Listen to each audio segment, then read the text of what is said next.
t'aime, Bruxelles, je t'aime. Tu m'as fait manquer, Bruxelles, je t'aime, Bruxelles, je t'aime.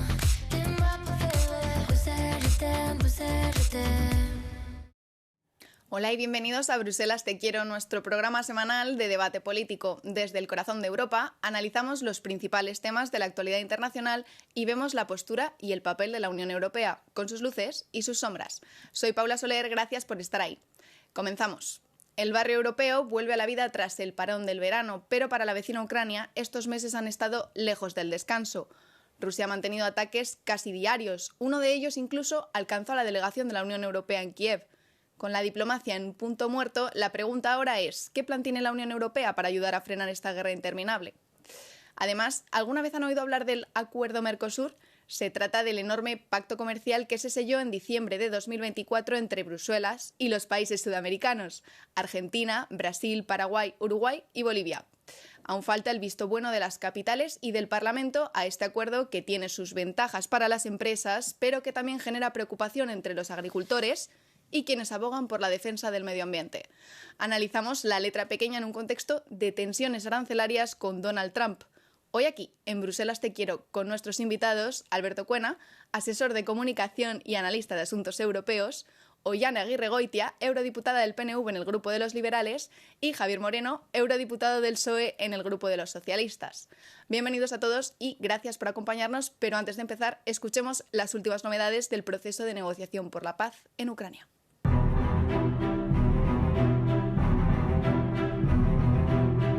Hace unos meses aún había un atisbo de esperanza de que una iniciativa diplomática de Estados Unidos pudiera poner en marcha un proceso que al menos detuviera los combates en Ucrania.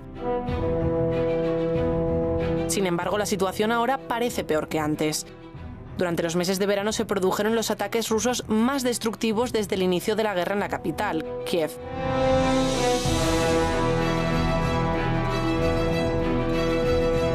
Conversaciones bilaterales entre Ucrania y Rusia y un posterior acuerdo de paz, tan deseado por Donald Trump, parecen más difíciles de alcanzar que nunca. La cumbre de Alaska es ya casi un recuerdo lejano. En cambio, Vladimir Putin parece decidido a doblegar a Ucrania pase lo que pase. Esta semana en China defendió la invasión y culpó a Occidente de ella.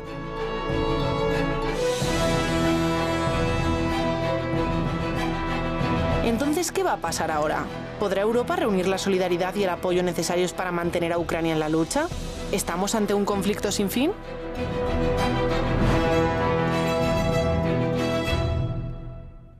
Pues volviendo al que va a pasar ahora, Alberto, Moscú no muestra mucha señal de querer llegar a ninguna paz con Ucrania y Trump tampoco parece muy por la labor de imponer más sanciones económicas. ¿Nos espera un largo invierno de negociaciones? Bueno, yo creo que claramente, en primer lugar, mil gracias por la invitación, pero yo creo que claramente, desafortunadamente, el conflicto va todavía a durar más de lo que a muchos nos gustaría, especialmente a Ucrania, que está dando una ardua batalla heroica, a mi entender y a mi forma de verlo. Y sí, pienso que, por desgracia, no hay gran voluntad por parte de Moscú ni de Putin en llegar a ningún tipo de acuerdo, por mucho esfuerzo diplomático, incluso proveniente de Estados Unidos y de Donald Trump, que ha contribuido a blanquearlo en la escena internacional en un tiempo récord, lo cual me produce un profundo rechazo, porque no deja de ser una agresión claramente unilateral que contraviene todo el derecho internacional, los derechos humanos y cualquier principio de integridad territorial. Entonces parece que Putin no cederá hasta que no logre una cesión completa, al menos de las regiones del este, y lo peor es que mucho me temo que incluso con una cesión sus pretensiones de ambición imperialista tampoco se detendrán ahí, sino que simplemente ganará tiempo.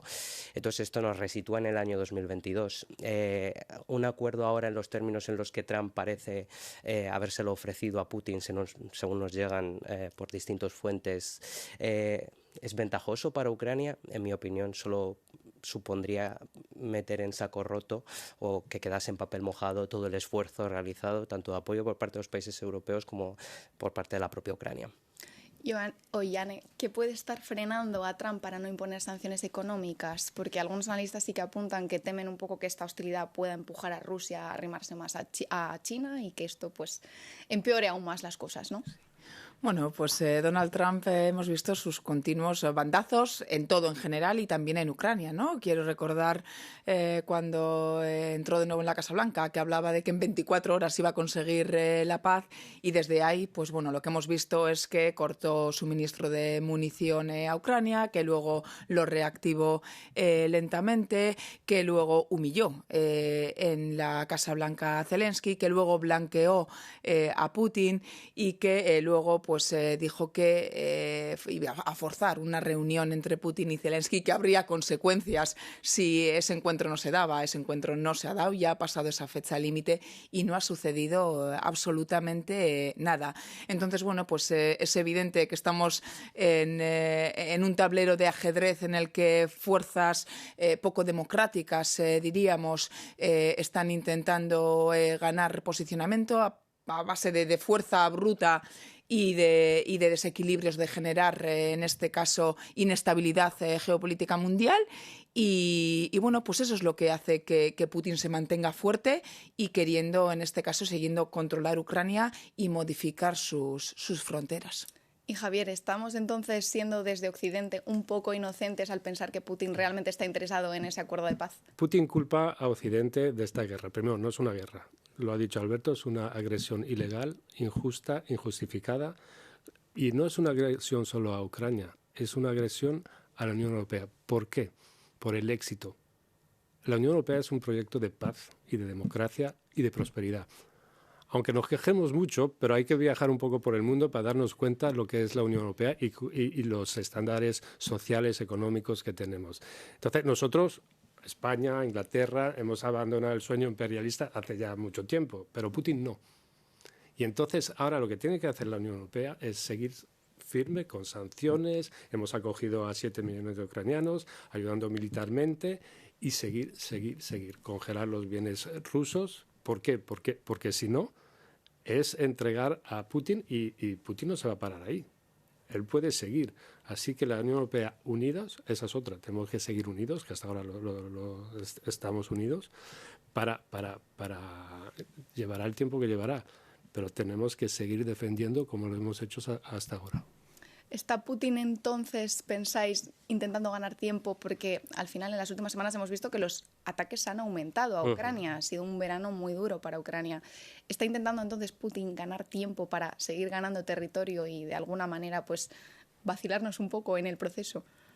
Bueno, yo creo que está intentando ganar fuerza, peso y alianzas. Y ahí tenemos también, ¿no?, esa imagen de Beijing, donde líderes autócratas están uniendo fuerzas y casi no lanzan un mensaje muy claro a, bueno, mientras vosotros y vosotras estáis enredados en vuestras cosas, nosotros y nosotras estamos haciendo alianzas fuertes que nos permitan tener una posición de dominación en actividad económica, en comercio internacional y en fuerzas de poder. Y estamos hablando de poca democracia, de empobrecer en este caso nuestro modelo, los valores democráticos, la paz y el pilar social y determinados modos de vida, que al final de eso hablamos, ¿no?, de calidad de vida y de lo que viven cada uno de las ciudadanos y ciudadanas en el marco que les rodea, pues de debilitarlo.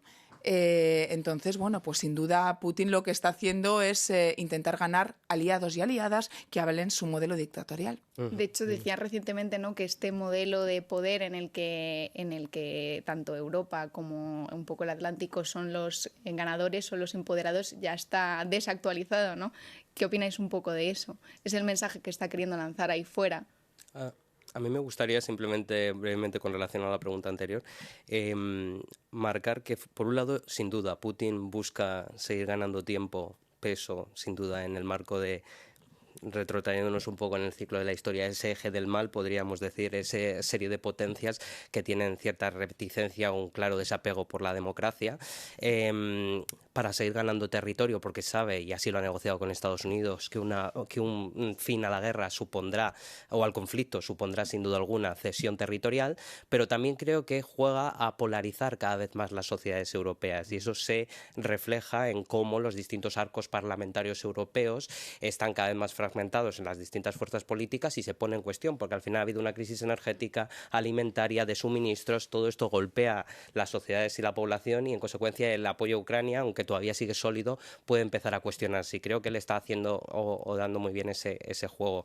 Y con relación a, discúlpame la pregunta que comentabas, si creemos que, me decías... Sí, creemos que Putin decía al final que este modelo de poder en el que Europa y, el Atlántico están están empoderados, ¿no?, que ya está desactualizado. Sí, bueno, yo creo que eso yo creo que tenemos que mantenernos firmes y unidos, como he dicho. Y que la paz pasa por tener a Ucrania a la mesa de negociación. Sí. Porque el show que hicieron hace unos días ahí en Alaska... A ver, Trump, ¿qué buscaba? Que le den el premio Nobel de la Paz. Y Putin decir, ya no estoy aislado, mira, me recibe el presidente además con la alfombra roja. Totalmente. Y ahora, como decía Ollane, está en la cumbre esta de la Organización de Cooperación de Shanghái, diciendo, oye, que yo aquí no estoy solo. Entonces nosotros tenemos que seguir firmes si queremos pintar algo, o como dices, si no queremos que nuestro modelo de cooperación, de diálogo, porque todo el proyecto europeo es todo diálogo, es todo negociación. Y si queremos que esto se mantenga, tenemos que seguir firmes y decir, esta paz, sí, tiene que ser justa, duradera, y tiene que estar Ucrania. No van a decidir Putin o los chinos o eso, o sea, no. Aquí, porque es que si no, el paso siguiente no sé, porque Putin le da por atacar a Estonia, y ¿qué hacemos? Bueno, ahí ya sería un poco más complicado. Pero sí. Escalaría demasiado el conflicto. Pero llevamos 18 paquetes de sanciones al final. ¿Qué más puede hacer la Unión Europea para responder? Porque al final, bueno, Trump nos ha dejado un poco de lado en estas negociaciones con Ucrania, pese a que somos los que más ayuda estamos enviando a Ucrania, incluso por delante de ellos. Sí. Nuestro papel es muy reducido en esa vía diplomática. Entonces, podemos seguir sumando paquetes de sanciones y seguir aumentando presión. Necesitamos también que Estados Unidos siga un poco la misma estela. Bueno, paquetes se está actualmente trabajando, ¿no? Hay 18 paquetes aprobados y vamos a por el 19.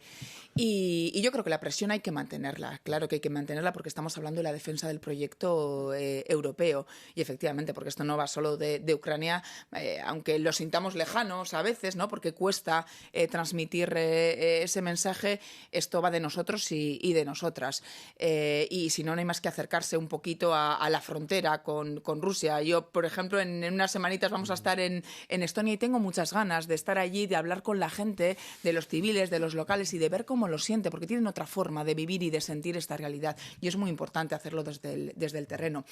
Y la presión, sí, y hay que apretar pues donde haya que apretar, y hay que mirar mercados financieros, y hay que mirar mercados energéticos, y hay que hablar de los activos congelados, que sabemos que generan, en este caso, pues divergencia de opiniones, vamos a llamarlo así, pero es que hay que hincarle el diente, porque sabiendo, ¿no?, que tenemos que permanecernos unidos, eso no quiere decir que haya que evadir debates que sabemos que cuestan, es que hay que sacarlos adelante, y tenemos que buscar también las vías legales y jurídicas para sacarlas adelante, que creo que es uno de los grandes retos que tiene el proyecto europeo en estos momentos, ¿no?, el no quedarse bloqueado por un veto, en este caso de un país, pues porque sabemos que tenemos a un Orbán, por ejemplo, intentando bloquear múltiples acciones.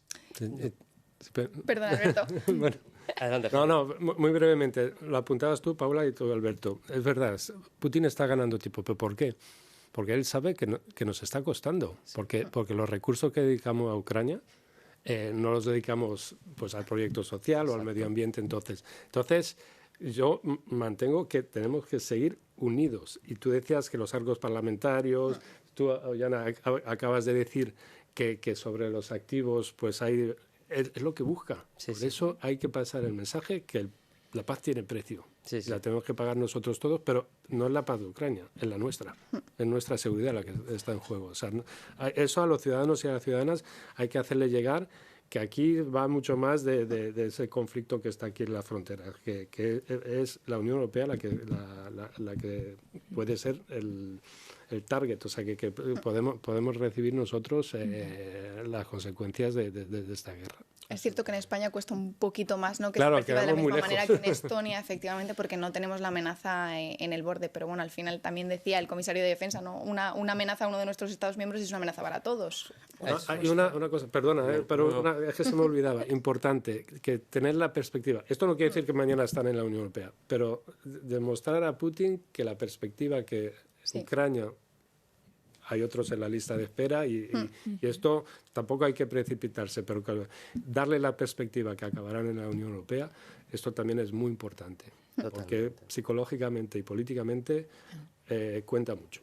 Y Alberto, ¿crees que va a poder ser viable esa forma de transmitir ese como reassurance a Ucrania de vamos a dar un tipo de protección similar a esa que vemos en la OTAN con el artículo 5, un lenguaje similar, un tipo de protección similar que de verdad asuste un poco, ¿no? a Putin? Vamos a ver, yo coincido plenamente con Javi en la importancia de mantener a Ucrania con su esperanza plenamente viva en cuanto a su adhesión a la Unión Europea como proyecto de futuro, porque creo que, bueno, que están defendiendo en definitiva con sus vidas efectivamente el modo de vida europeo, porque están precisamente entre las dos fronteras, entre la rusa y la de la Unión Europea, y considero, también es importante remarcarlo, que, bueno, pues que de algún modo Ucrania representa también el futuro de todos los europeos y de una... creo de algún modo que para que la Unión Europea pueda garantizar o pueda traer sobre la mesa esas garantías de seguridad debe aprender a dejar de pedir permiso. Y esto significa aprender a desligarse o desvincularse, entre comillas, de un vínculo atlantista que se ha revelado muy tóxico en los últimos años y en concreto o muy notablemente desde la llegada, desde el retorno de Trump al poder.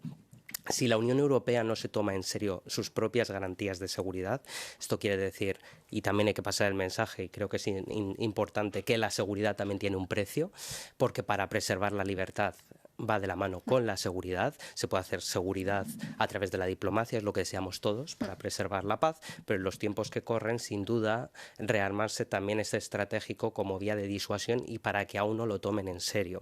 Entonces, en este sentido, creo que es clave, precisamente para asegurar nuestra seguridad o para asegurar la de Ucrania y, por extensión, la nuestra, al margen de lo que haga o no haga Estados Unidos. De hecho, me vais a permitir una pequeña pausa, porque es que justo hablando de cómo escala este conflicto, también está escalando el cómo afecta a la Unión Europea. Pues precisamente la semana pasada las bombas rusas también alcanzaron la delegación de la Unión Europea en Kiev y la sede del British Council. Le hemos preguntado a la embajadora de la Unión Europea en Ucrania, Katarina Maternova, cómo les afectó este ataque. La escuchamos.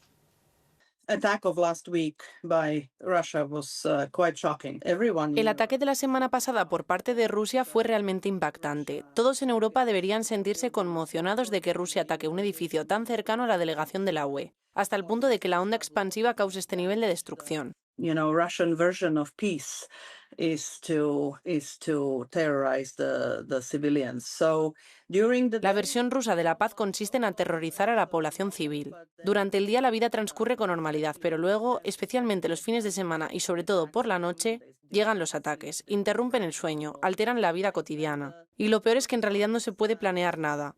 Hay toda una generación de personas que no solo no puede cumplir sus sueños, sino que tampoco puede planificar más allá de 1 o 2 días, porque nunca sabe qué puede ocurrir. Not only fulfill their dreams, but they cannot plan beyond a day or two because you never know what's going to happen. Pues ya habéis oído a la embajadora. Ollane, ¿podemos interpretar como un ataque directo a la Unión Europea? Bueno, este y todos los anteriores. Yo creo que esa es la esencia del entender el por qué debemos mantenernos firmes en esa defensa, porque es un ataque al proyecto europeo, a las democracias, a nuestro modelo de protección social y a nuestro modelo de unidad y de generar actividad económica, progresismo y bienestar social. Entonces, yo creo que parte del aprendizaje que tenemos que hacer es que no tenemos que sentir tan cerca ese ataque directo para poder reconocer que es algo que tenemos que atacar y que tenemos que atajar en este caso y que hay que trabajar en el ámbito de la seguridad. Yo el otro día escuchaba también cuando ahora, ¿no? Pues siendo que es un tema también que es sensible, que es delicado, pero en una reflexión, en unos cursos de verano, además que compartíamos en Iruña, como en este caso nos decían, bueno, es que en el tema de la seguridad, pues ya Obama en su día decía, bueno, es que Europa tiene que espabilar en el tema de seguridad. Lo decía muy educadamente. Luego entró Trump en su primera legislatura y lo dijo un poquito más agresivamente. Biden volvió a ser muy educado con ello y ahora ha vuelto a entrar Trump como un elefante en una cacharrería. Entonces, bueno, pues es bueno también tener ese contexto y esa perspectiva para saber que tenemos que defendernos por una cuestión de autonomía y soberanía estratégica también, y que no tenemos que esperar a un ataque directo a 10 metros de nosotros y de nosotras. Pero son ataques, pero son provocaciones muy medidas, porque podía haber dado en todo el edificio y la embajadora no lo estaba contando. Lo de la brújula, en fin, el GPS de Van der Leyen, sabía que los pilotos, el avión no se iba a caer, pero son provocaciones que cada vez van más arriba y para que reaccionemos. Porque si quieren hacer caer el avión de Van der Leyen, cae. Sí. Si quieren atacar realmente, la embajadora no lo está contando. O sea que, pero hay que tener cuidado porque van a seguir. Efectivamente, solo ha habido pérdidas materiales en este caso, pero al final, si hubiera sido la escalada mayor, ¿cómo afectaría esto a las relaciones entre la Unión Europea y Moscú? Bueno, yo es que creo que las relaciones ahora mismo están en un punto bastante o notablemente crítico. No sé si ya pasar directamente al conflicto bélico directo sería ya lo siguiente que puede hacer, provocar un deterioro aún mayor. Francamente, volviendo al inicio del debate, yo creo que Rusia no tiene ningún tipo de pretensión real de tomar a la Unión Europea en serio. Yo creo que se está pavoneando en la escena internacional con todo aquel que se lo permite, precisamente para humillarnos y ridiculizarnos, y además creo que lo está haciendo en complicidad, siempre y cuando yo pienso que lo que está haciendo la Unión Europea con Trump es su misión estratégica en estos momentos, pero está haciendo complicidad con Estados Unidos, que nos está dejando fuera de todas las negociaciones para esa potencial paz, siendo ya los principales contribuyentes netos para tanto la reconstrucción como el apoyo a Ucrania en su defensa. Entonces, Bueno, nos gustaría mucho seguir con este debate y sobre todo resolver el problema, pero no tenemos tiempo, así que vamos a hacer una breve pausa y volvemos enseguida para hablar de cómo un acuerdo comercial a gran escala con Sudamérica está causando un gran estrés a los agricultores europeos.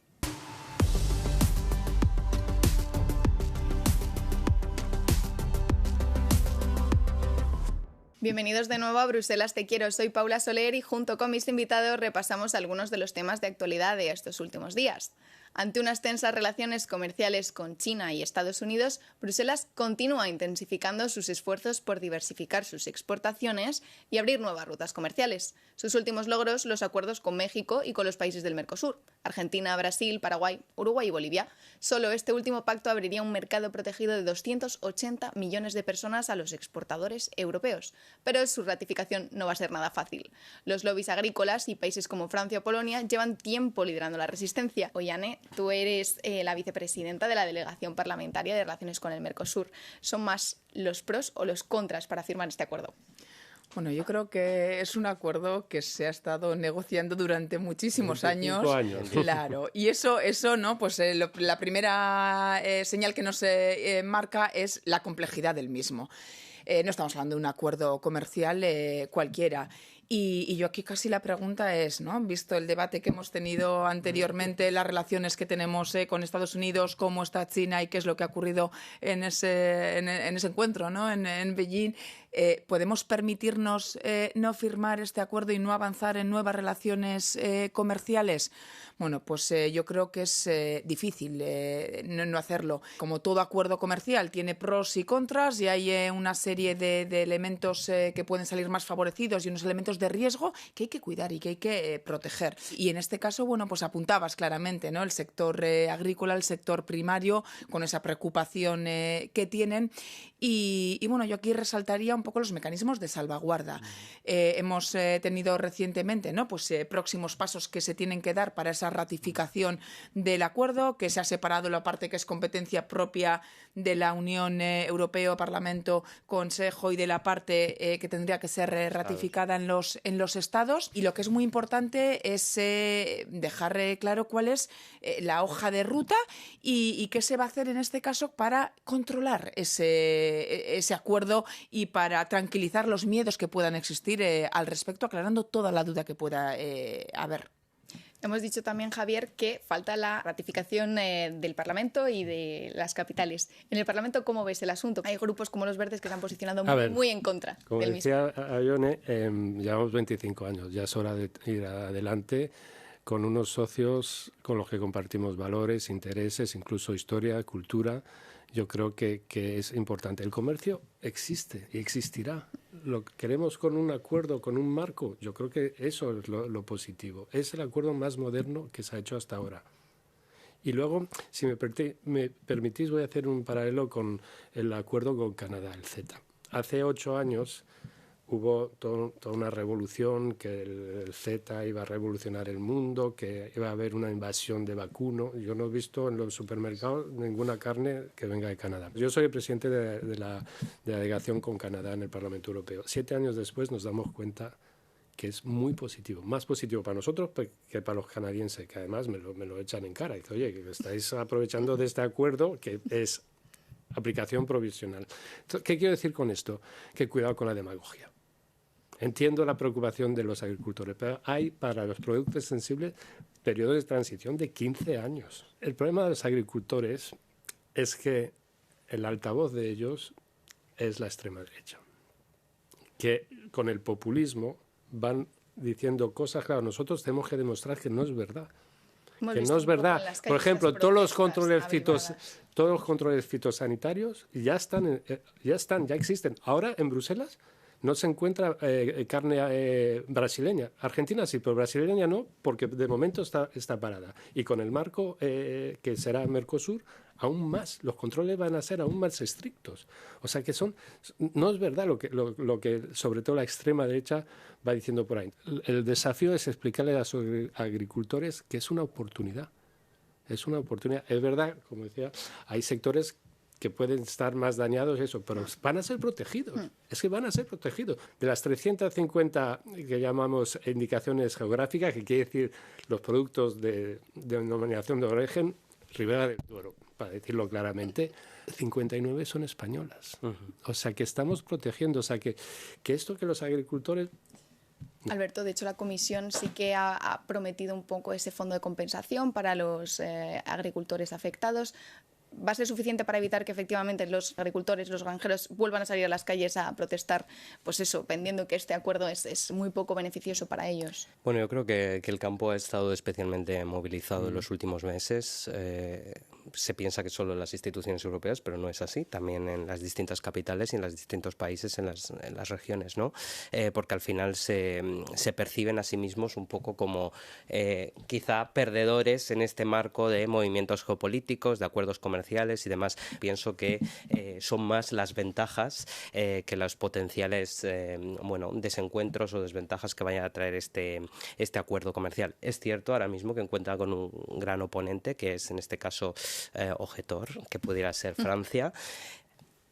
Recordemos también la situación interna en la que está Francia, de gran fragilidad, y evidentemente eso también explica muchas cosas, pero la Comisión Europea, tanto para Polonia como para Francia, como para también Italia y Austria, que han sido ciertamente muy críticas, se está implicando, y yo creo que el campo es un sector estratégico de la Unión Europea. La política agraria común así lo demuestra con la ingente cantidad presupuestaria que comporta. Eso no quiere decir que todo se haga bien, y eso por supuesto presupuesto no quiere decir que no haya muchas cosas que se tengan que reformar conforme se vaya produciendo la progresiva implementación de estos acuerdos. Pero pienso que al final manda un mensaje muy claro al mundo, lo apuntaba hoy Anne antes, que es en medio de un proteccionismo caótico que genera incertidumbre, que lastra la inversión, que retrae las economías, la Unión Europea sigue apostando muy claramente por las reglas globales de comercio internacional que sean recíprocas y que realmente permitan avanzar hacia un comercio justo y de beneficio económico para ambos bloques.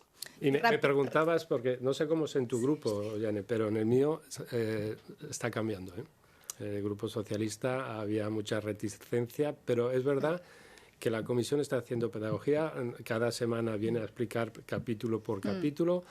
Y muchos diputados y diputadas de mi grupo se están dando cuenta que como está el patio, sobre todo con Trump y eso, dice, oye, que estos socios son fiables y tenemos que trabajar con ellos.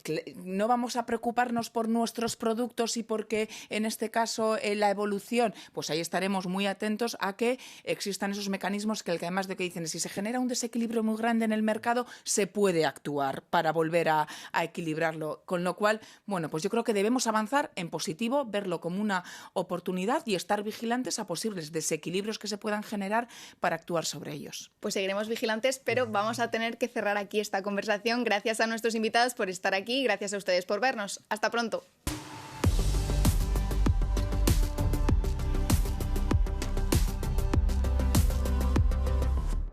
Hola y bienvenidos a Bruselas Te Quiero, nuestro debate político semanal en Euronews. Soy Paula Soler y me acompañan Alberto Cuena, asesor de comunicación y analista de asuntos europeos, Oihane Aguirregoitia, eurodiputada del PNV en el Grupo de los Liberales, y Javier Moreno, eurodiputado del PSOE en el Grupo de los Socialistas.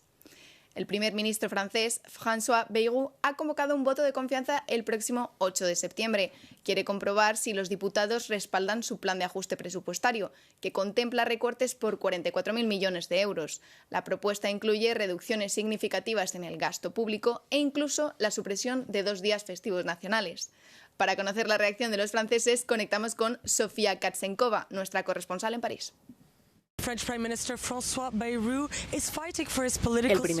francés François Bayrou lucha por su supervivencia política, pero tras una larga jornada de conversaciones en París, sus posibilidades parecen pocas. Se reunió con líderes de partidos de todo el espectro político para intentar asegurar apoyos de cara a la votación de confianza del lunes, pero la mayoría de los grupos de la oposición ya han prometido votar en su contra. Incluso algunos de sus propios aliados están divididos. Los diputados conservadores exigen cambios profundos en su impopular presupuesto para 2026. Las consultas continúan, pero salvo un giro dramático, Bayrou parece encaminado a perder la votación. La derrota derribaría su gobierno y sumiría a Francia una vez más en la incertidumbre política. La tensión es palpable en todo el país a medida que se acerca la votación de confianza. Javier, ya has escuchado a Sofía. ¿Es esta la crónica de una muerte anunciada? Francia es un país maravilloso con gente maravillosa, pero da la imagen de un país deprimido, que está en depresión. Y eso no es bueno ni para Francia ni para la Unión Europea, porque Francia es uno de los países importantes y por eso estar sumido en esta crisis política es preocupante, porque llevan ya, creo, 3 ministros, tres primeros ministros en pocos meses, parece la Italia de la posguerra, que cambiaban de gobierno cada seis meses. No, dicho esto, yo creo que es el momento para la izquierda de despertarse, de unirse y de hacer propuestas. Sé que el Partido Socialista francés ha propuesto una reducción de 26.000 millones, no de 44, y sobre todo pues que un presupuesto para la mayoría social, un poco como hemos hecho en España el gobierno de coalición, que paguen también los ricos, las grandes fortunas, y sobre todo quieren un plan de inversión, estoy hablando de los socialistas, verde, o sea, y luego también el control de la deuda que es muy alta. Yo creo que hay esperanza y los socialistas están trabajando en ello. Yo creo que también hace falta una figura. Yo trabajo mucho con Raphael Glucksmann, que no es del Partido Socialista, pero está en esa coalición.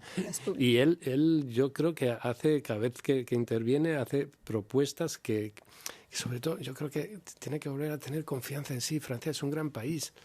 Entonces, tenemos que tirar para adelante y está claro que es un fracaso. Y ahora lo que sobre todo no hay que hacer, yo entiendo que por cortesía, digamos, parlamentaria, François Bayrou haya visto también a la extrema derecha, pero cuidado, porque si la extrema derecha empieza a decir sí, pues no. Porque es muy importante la estabilidad, porque ¿qué pasa? Los inversores no invierten, los consumidores no consumen y esto va en una espiral hacia abajo. Pero y Macron, lo que de nos hecho, faltaba, Francia en una crisis total, Sí. institucional, económica y social. que Entonces, arrastraría al resto de la eurozona. Macron está buscando ya nuevos candidatos, es lo que están diciendo los medios, y entre ellos pues su ministro de Defensa, de Justicia y de Economía. ¿Es suficiente esto para sacar adelante unos presupuestos en un futuro o para dejar un poco estas turbias aguas políticas que está pasando Francia?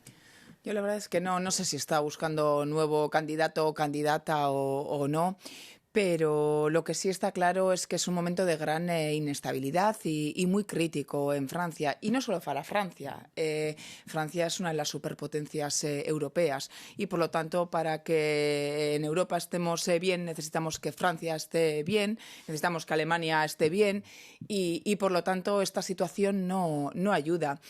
Se supone que va a haber conversaciones por delante todavía hasta que llegue esa votación, ¿no? Sé que con los socios socialistas mañana por la mañana, pero tienen reuniones y conversaciones pendientes, que se está buscando una abstención. Bueno, ya veremos qué es lo que sucede. Pero en cualquier caso, claro, ¿cuál es la alternativa también, ¿no? O sea, o sea, cualquiera de los escenarios, ¿dónde nos deja un poco? O sea, la cuestión es que lo que salga y lo que suceda tiene que ofrecer unas vías de futuro y de estabilidad a Francia y creo que eso es por lo que se debiera velar, ¿no? En estos momentos, y yo lo digo aunque sea pues egoístamente por la parte que nos corresponde a la estabilidad europea. Precisamente pasando un poco al lado económico, Alberto, aquí se ha visto el gran problema de las pensiones, ¿no? Podemos esperar lo mismo en otros países de Europa, podemos esperar también un efecto arrastre si la situación no mejora. Bueno, yo creo que lo han comentado ellos y estoy totalmente de acuerdo. Es innegable que el peso que tiene sobre el PIB europeo Francia es colosal. En consecuencia, una situación macroeconómica negativa en el país pues va a tener un efecto arrastre, como ya lo viene teniendo Alemania. Ahora parece que empieza a gozar de nuevo de estabilidad política y eso ayudará, pero evidentemente hay una consecuencia, ¿no? Yo considero que Francia está en su tradición cultural, política e histórica. Cada vez que se escucha la palabra reforma o reforma estructural, pues hay una gran aversión, ¿no? Esto lleva a la gente enseguida a escandalizarse, a manifestarse, lo cual también es sintomático de una democracia fuerte, sin duda alguna. O sea, yo creo que tiene la doble cara de la moneda, ¿no? Virtud, pero también desventaja. La consolidación fiscal, incluso y pese a el entorno geopolítico tan volátil que venimos padeciendo, es necesaria para que las economías, evidentemente no a costa de lastrar a las sociedades a un nivel, bueno, pues hilarante o totalmente austericida, como pudo darse en ciertas situaciones en el caso de la crisis del 2008, pero la deuda pública francesa, igual que la de otros países en el entorno de la Unión, es notablemente elevada. Entonces, algo claramente hay que hacer, pero esto requiere consensos y mayorías. Yo estoy esperanzado, creo que Francia lo va a lograr. Sí, Javier. Se le está prestando la suficiente atención. Tienes toda la razón, pero más que eso tiene el diálogo y que en España lo hemos entendido. Hasta hace muy poco lo de coalición o lo de buscar coalición, eso no existía. Francia no existe. O sea, es o todo o nada. Sí. Y tienen que avanzar ahí. Sí. Que se consigue pues dialogando y pues haciendo concesiones y eso, pero no, Begus ha equivocado. O sea, él dice, en vez de hablar con todo y dice, bueno, no hay posibilidad, pongo el voto de confianza, pongo el voto de confianza y luego voy a ver qué me dicen. No sé. Sí, una enmienda a la totalidad. Políticamente no sé cuál era su estrategia. O estaba harto y dice, bueno, pues si pasa, pasa y si no, pues mira. Hemos llegado a nuestro fin, no vamos a poder resolver tampoco la situación ni en Francia ni con los sistemas de pensiones europeos, así que vamos a despedirnos por hoy. Muchas gracias a nuestros invitados por estar aquí y gracias a ustedes por vernos. Si quieren comentar este u otros temas, pueden escribirnos un correo electrónico a bruselastequiero@euronews.com o contactarnos a través de las redes sociales. Nosotros nos despedimos por ahora, cuídense y hasta pronto.